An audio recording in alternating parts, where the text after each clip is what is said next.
You will come through doorways that you didn't even know were there. See something unbelievable. But you have to believe it because it's right there in front of your eyes.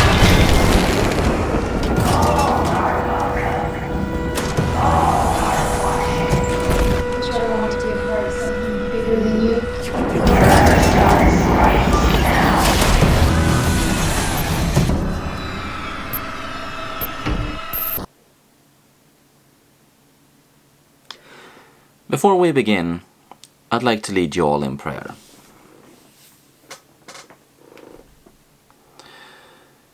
Let us review. O Lord, lend us your bullhead. As you once critiqued those films where Freddy trespassed against Jason, so too do I critique those that trespass in VHS. And in the name of the Decker, the Shadow, and the Holy Hair, and remember, I did this to myself. Right, so burnout is hitting me, but we're carrying on with the horrible thing that happened to Emily when she was younger. Christ, what's with these manga titles? It tells the story of Emily, played by Helen Rogers, and her video chats with her boyfriend James, and the strange goings-on at her apartment.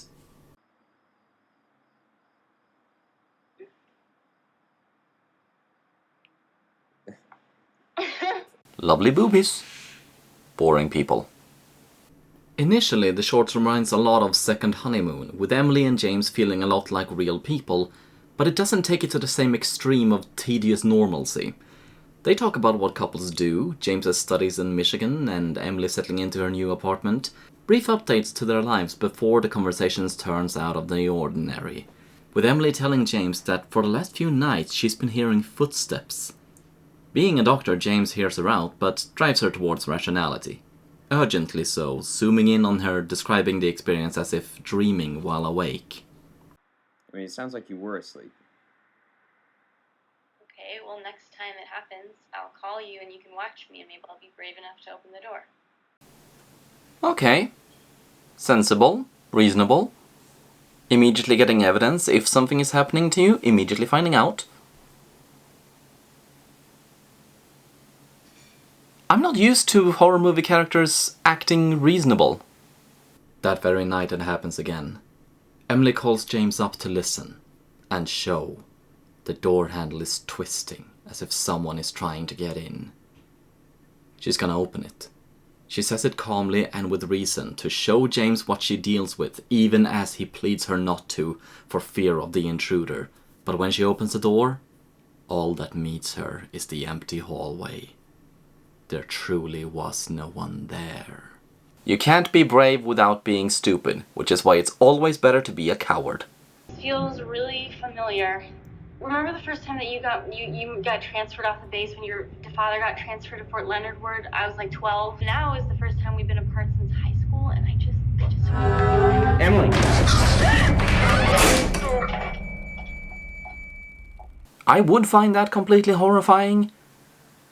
But I'm more interested in these two, apparently having had a relationship since she was 12.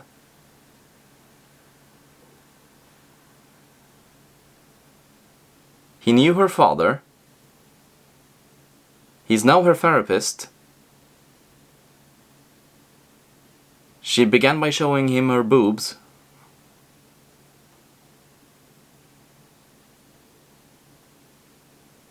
I mean, I'm fine with fantasy, but this is getting a little creepy. So, you think you saw... Are you sure you saw, like, a little kid? I mean, I think I saw something, but it could have been anything. You gaslighting prick! Normalcy is a comfort, a safety, a goal, a dream for those who don't live it. But what when you distrust yourself to uphold it?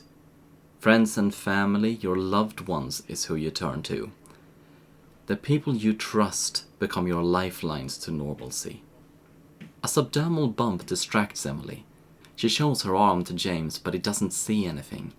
It's a bad camera and a small thing, but he'll look at it soon as he comes back, he promises. That night, the thing in the hall returns again. Emily wakes James to show him, for him to lend his bravery. Does she have a weapon, he asks, and she says yes and shows him the scissors she carries. He can't see in the dark, so she puts the scissors away and uses a camera flash. Once, nothing. Twice, nothing. 3 times. Emily! Emily! Are you alright? Hey, were you recording that? No, what do you mean? I just got caught up in the moment. James! Normalcy is a comfort. A dream for those who don't live it. Emily, you might have noticed, doesn't. There is a subtle uncertainty about her, like the things you and I take for granted aren't obvious to her, for better and worse. This open-mindedness to the bizarre and impossible, which made her so sure it was a ghost at her door and James an intruder, can make her foolhardy, careless, dangerous. What's that? What are you doing? Oh, well, I felt that lump move in my arm today, so... Emily, what the fuck is that? Don't do that. Emily, look at me. Okay? You need to put that away, alright? Digging around in your arm is not going to do any more good, alright? It's why she relies on James for normalcy. She's safe with him. She trusts him. She loves him. She needs him.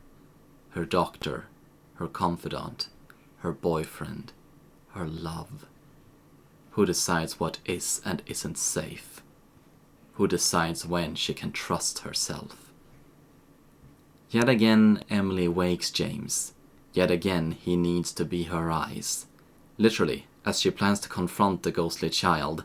Okay, either the guy is inept in the worst way, wherein he knows what he's talking about in some cases and not in others, and still and the combination of those two just leads towards the disaster, or he is deliberately nefarious, taking advantage of this woman who trusts him with her life to close her eyes and let him lead her. I would not trust this guy to take care of a goldfish, which in a sense I suppose he is. And as if to prove her mad, she finds nothing there. I'm almost disappointed. Emily! Emily! It's already too late. The being struck before she could react. Helpless must James now watch from 1,000 miles away as...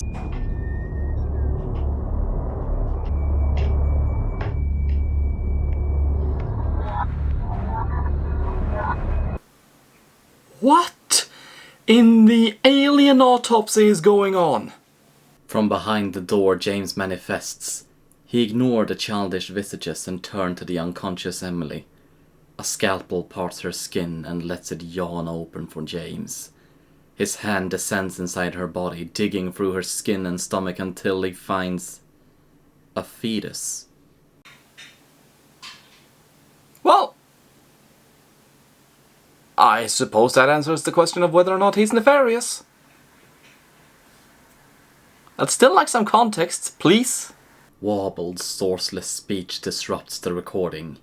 Incomprehensible answers to questions James asks the intruders. Things unsensible to us, but the important things are James are assisting these creatures. What are they, or what are they doing, is not entirely sure.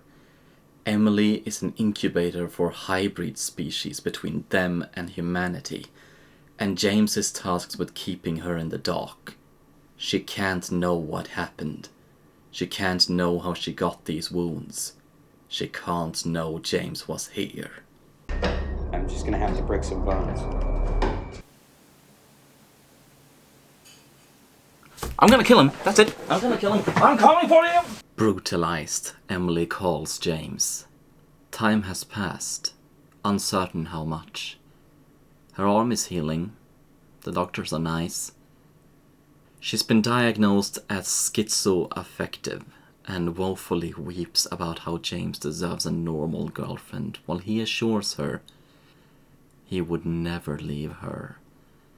And not long after, James look in on another one of his victims. This fucking bastard.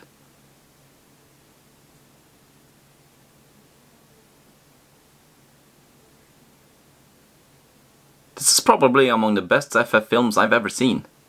There is a definite O unilateralis vibe to this short, only it doesn't make me want to lay down on the floor and wither away. It's too polished, too melodramatic and stylized to come across as real, but it feels very believable with its themes of psychological abuse, dependence, and manipulation. What exactly was going on is never fully explained, but it really doesn't need to be. It's a question for God and the universe to concern itself with, while we and Emily are just left asking, which I think makes it even worse. It also doesn't nearly matter as much as that it does happen, and the fact that it wouldn't happen to Emily if not for James. He makes her his victim and she thanks him for it. He selected her, took advantage of her vulnerable mentality, made her entirely dependent on him, and she thanks him for it.